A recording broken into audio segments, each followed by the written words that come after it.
Bonjour à tous, bienvenue dans ce deuxième module d'alphabétisation numérique. Alors, ce matin, nous allons parler d'Internet. Nous allons parler de long langage, d'un outil que nous utilisons tous, Internet. Alors, ce qu'il faut retenir, c'est quoi Internet? Si vous devez retenir une seule définition, c'est celle-là. Internet est un gigantesque réseau informatique qui relie entre eux des millions d'ordinateurs. Cela veut dire quoi? Cela veut dire tout simplement que grâce à Internet, moi qui suis en Côte d'Ivoire, j'ai la possibilité de discuter avec quelqu'un qui est aux États-Unis par exemple ou à Paris. Internet me permet de communiquer, d'échanger des informations à distance. Comment ça se fait? Ça se fait soit ça peut se faire par satellite ou mon ordinateur à moi, depuis la Côte d'Ivoire, émet un signal sur le satellite qui retransmet cette information à un ordinateur depuis les États-Unis. Soit ça peut également se faire par un système de câbles sous-marins qu'on appelle la fibre optique. Donc, dans tous les cas, tous les ordinateurs sont reliés entre eux à travers ce mécanisme, soit directement par satellite, soit par câble sous-marin qu'on appelle la fibre optique. Voilà ce qu'il faut retenir de façon simple, sans aller forcément dans les détails d'Internet. Alors, il y a très souvent un amalgame entre les vocables quand on parle d'Internet. Le plus souvent, on entend parler de web, de World Wide Web, on entend parler de site Internet, on entend parler de page web, voilà. Mais il y a une nuance entre, même si ce sont des notions complémentaires et des notions voisines, il faudrait savoir qu'il y a une nuance entre toutes ces notions. Alors, ce que vous devez retenir, nous avons Internet qui est là, qui est le moyen qui nous permet tous de communiquer, mais il y a des services aujourd'hui qui ne peuvent fonctionner, sinon qui ne fonctionnent que grâce à Internet. C'est parce qu'il y a aujourd'hui Internet que nous avons la possibilité de communiquer à distance. S'il n'y avait pas Internet, s'il n'y avait pas ce moyen, ce réseau, si vous voulez, d'ordinateurs qui sont reliés, qui sont interconnectés entre eux, on ne pourrait communiquer. Donc, Internet en lui-même, c'est juste le moyen, le système par lequel plusieurs ordinateurs communiquent entre eux. Et je l'ai souligné tout à l'heure, ce moyen-là peut être un satellite par exemple, qui nous permet de communiquer à distance, ou par un système plus ou moins complexe de câbles sous-marins qu'on appelle la fibre optique.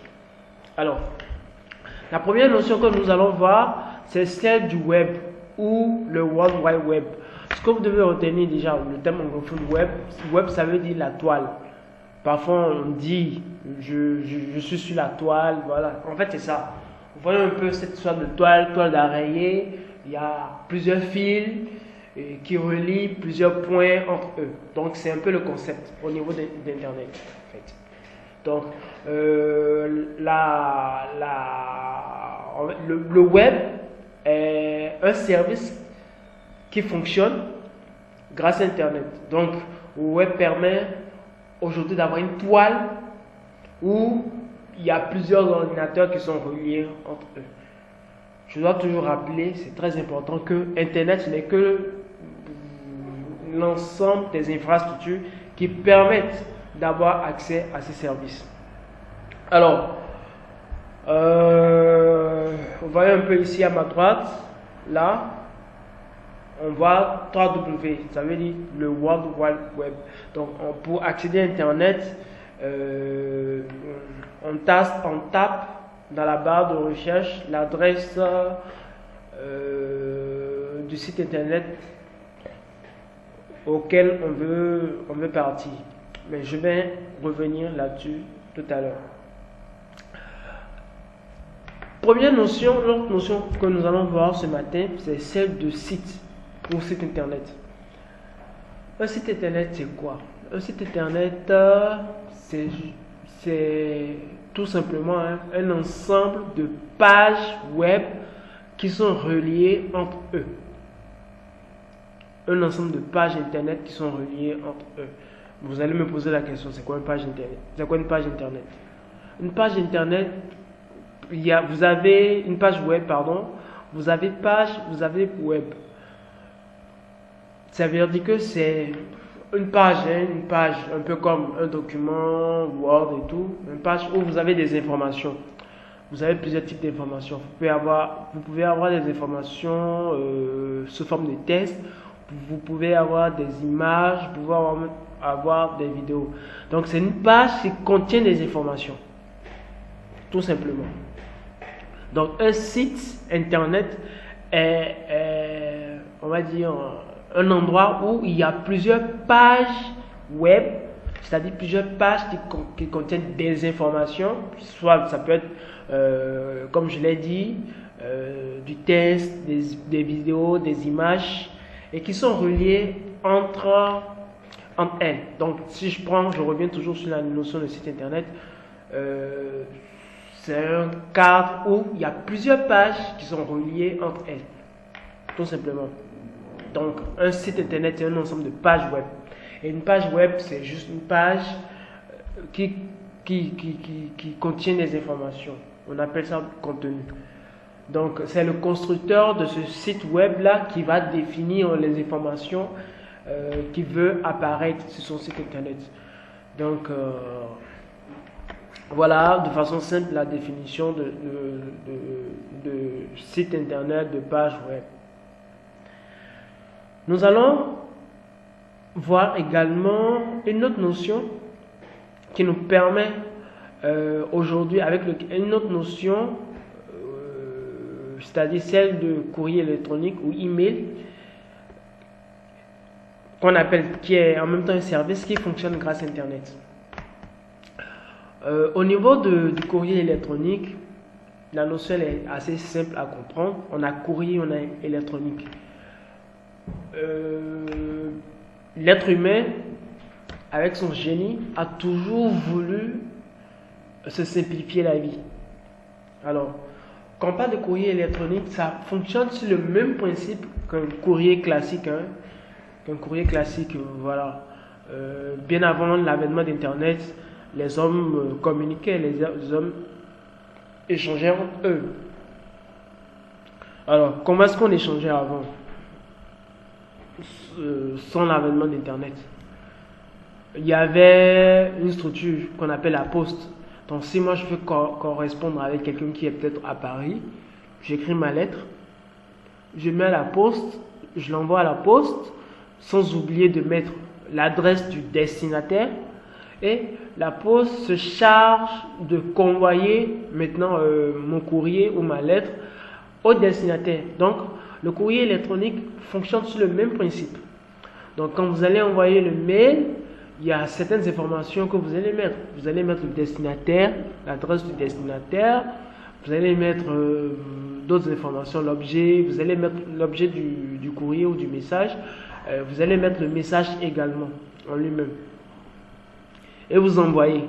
La différence ici, avec le courrier électronique, c'est la différence entre le courrier électronique et le courrier classique conventionnel, celui qu'on utilisait à travers la poste. C'est que le courrier électronique, lui, il est instantané. Donc, à la seconde ou à la minute que vous envoyez ce courrier-là, votre destinataire le reçoit. Alors, c'est une fonction également qui marche seulement parce qu'on a Internet, parce qu'on a un dispositif qui permet de relier des ordinateurs entre eux. Ensuite, le dernier service que nous allons voir dans ce module-là, c'est la messagerie instantanée. Alors là, tout le monde utilise la messagerie instantanée. Tous autant que nous utilisons aujourd'hui la messagerie instantanée. Le simple fait d'avoir un compte WhatsApp également nous permet de dire que nous utilisons ce service-là. Ou bien d'avoir un compte Facebook Messenger ou Telegram par exemple. Voilà, on appelle ça de la messagerie instantanée. C'est un peu comme des messages que vous envoyez, mais c'est instantané. Votre correspondant reçoit le message en temps réel. Alors, tous ces services-là ne fonctionnent uniquement parce que nous avons Internet. Alors, Internet aujourd'hui a fait du monde un village planétaire. Aujourd'hui, le monde, on est à l'ère de la globalisation ou de la mondialisation où il n'y a plus de frontières. Donc, Internet a démocratisé un peu la chose. Aujourd'hui, techniquement, il n'y a plus vraiment de frontières entre les pays. Moi, je peux accéder, par exemple, à une formation qu'un étudiant d'une université aux États-Unis a. Donc, aujourd'hui, Internet est un élément assez puissant, très puissant, qui permet aujourd'hui, nous en tant qu'Africains, de pouvoir, si on l'utilise bien entendu à bon escient, qui va nous permettre de rattraper le retard que nous avons sur les autres pays ou sur les autres continents. Il faut retenir que ces trois services-là que j'ai mentionnés fonctionnent grâce à des protocoles différents. Donc, la manière dont les sites internet fonctionnent est un peu différente, sinon elle est différente. La manière dont un courrier électronique, c'est-à-dire un email, fonctionne. C'est pareil avec la messagerie instantanée. Mais cela n'est pas l'objet de notre cours aujourd'hui. Alors, comment est-ce qu'on accède à Internet? Pour accéder à Internet, la première des choses, c'est d'abord d'avoir une connexion Internet. La connexion Internet, c'est le moyen d'accéder à Internet. Et pour avoir une connexion Internet, il y a plusieurs moyens en fait. Il y a plusieurs moyens. Il y a votre fournisseur d'accès Internet qui vous donne Internet. Et le fournisseur d'accès Internet, il y en existe beaucoup sur le marché. Généralement, le premier fournisseur d'accès Internet que nous avons ici dans notre pays, c'est les compagnies de téléphonie mobile. Si je prends toujours le cas de la Côte d'Ivoire, Orange, MTN et Move. Mais il y a également d'autres moyens pour pouvoir accéder à Internet. Il y a via un modem, via une ligne téléphonique, via la fibre optique. Et naturellement, pour accéder à Internet, il faut avoir un device, une machine, un appareil qui permet d'accéder à Internet. Parce que tous les appareils, aujourd'hui, pratiquement tous les appareils modernes peuvent se connecter à Internet. Voilà. Généralement, les appareils qu'on utilise le plus pour se connecter à Internet, c'est nos ordinateurs, nos smartphones, nos tablettes, même les consoles de jeux se connectent à Internet, ont des fonctionnalités pour accéder à Internet. Voilà. Donc, je reprends cette partie-là. Avant d'accéder à Internet, il faut avoir un appareil compatible qui puisse se connecter à Internet. Alors, sans transition, nous venons à un élément aussi important. Comment est-ce que on utilise Internet? Comment est-ce qu'on consulte un site Internet? Comment est-ce qu'on le fait? Ce que vous devez retenir, à ce niveau, on consulte un site Internet à travers des logiciels spécialisés ou des programmes informatiques spécialisés. On les appelle des navigateurs, comme ça se dit, navigateur. Donc, ça permet justement le fait de consulter plusieurs sites sur Internet. On appelle ça dans le jargon naviguer sur Internet. Donc, ces navigateurs, il y en a beaucoup sur le marché. Les plus connus, les voilà. Sinon, il y en a beaucoup. Les plus connus, c'est Google Chrome, qui est développé par Google, que vous allez voir. Ça, c'est Google Chrome. Il y a Internet Explorer qui est développé par Microsoft. Déjà, au niveau d'Internet Explorer, c'est le navigateur par défaut de tous les ordinateurs qui fonctionnent avec le système d'exploitation Windows. Donc, déjà, c'est un navigateur que vous allez avoir par défaut, c'est-à-dire prédéfini sur votre ordinateur.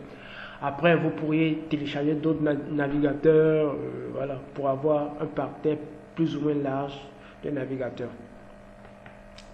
Ensuite, nous avons Firefox, développé par l'organisation Mozilla. Firefox. Nous avons Opera qui est là, en rouge là. Et nous avons Safari qui est à l'instar de Internet Explorer, qui est le navigateur par défaut de Apple. Donc vous avez un ordinateur qui marche sur le système d'exploitation iOS, c'est Safari que vous allez utiliser par défaut. Après, c'est à vous de définir votre navigateur par défaut dans les configurations. Alors, comment est-ce que on navigue sur Internet? On lance d'abord le navigateur. Après avoir lancé le navigateur, il va falloir entrer dans la barre d'adresse l'adresse du site internet que vous voulez consulter ou que vous voulez visiter. Nous allons voir ça tout à l'heure, comment est-ce que cela se fait de façon pratique. Comme je l'ai dit, pour naviguer sur un site internet, on entre un certain nombre d'informations. Il faudrait entrer l'adresse du site internet en question. Et cette adresse commence toujours par www. L'adresse, ce qu'on appelle le nom de domaine. Soit ça peut être .com, .org, .fr et tout. .com, ça veut dire que généralement c'est Internet de façon générale. .org, c'est généralement pour les organisations. Tout à l'heure, on va revenir un peu sur la différence entre les .com, les .org, les .fr et tout ça. Comment est-ce qu'on fait une recherche sur Internet? À ce niveau, vous devez retenir ce qu'on appelle le moteur de recherche. Un moteur de recherche, c'est un site web spécialisé dans les recherches d'informations, dans les requêtes en fait, qui traite les requêtes. Vous voulez rechercher une information sur Internet, il y a des sites web spécialisés qui sont construits ou bien qui ont été développés pour vous donner un retour assez satisfaisant. Sur le marché, nous avons sinon les moteurs de recherche les plus connus sont Google, Bing, Axe. Google, Google, c'est le plus connu.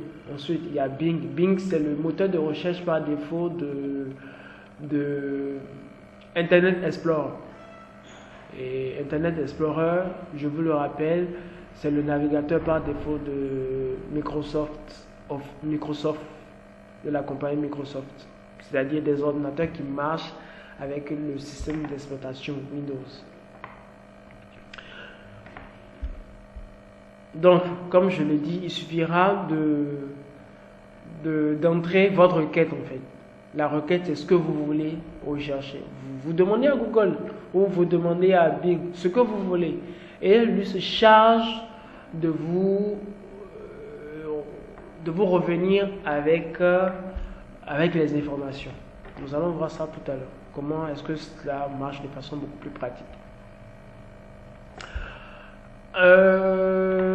Dernier slide pour finir avec le PowerPoint, avec le support de présentation. Avant d'entrer beaucoup plus dans le vif du sujet, je vous donne quelques exemples de sites web utiles.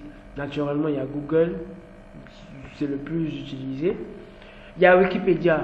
Alors, moi personnellement, ce site-là, Wikipédia, ça, c'est un site internet que j'utilise vraiment beaucoup. C'est l'encyclopédie en ligne, c'est même leur définition. Ça permet aujourd'hui d'avoir toutes les informations que vous cherchez. Par exemple, vous cherchez une information sur quelqu'un, il y a de fortes chances qu'il y a des personnes qui ont eu à produire ou bien à fournir des informations sur cette personne. Donc Wikipédia, ça vous permet, c'est tout simplement une encyclopédie, un dictionnaire en ligne en fait. Donc on n'est pas limité. Donc toute la notion, sinon tout le savoir de l'espèce humaine aujourd'hui est contenu sur Internet. Je dis, mais tout le savoir aujourd'hui, nous, notre génération a une chance inouïe en matière d'Internet. Et vous devez savoir que environ 80, environ 80% de ce que vous devez savoir pour votre gouvernement, vos projets, votre formation est sur Internet. Il n'y a absolument rien, il y a pratiquement tout sur Internet en fait. Il suffira juste de savoir comment est-ce qu'on fait la recherche et tout. Et il y a une petite précision, même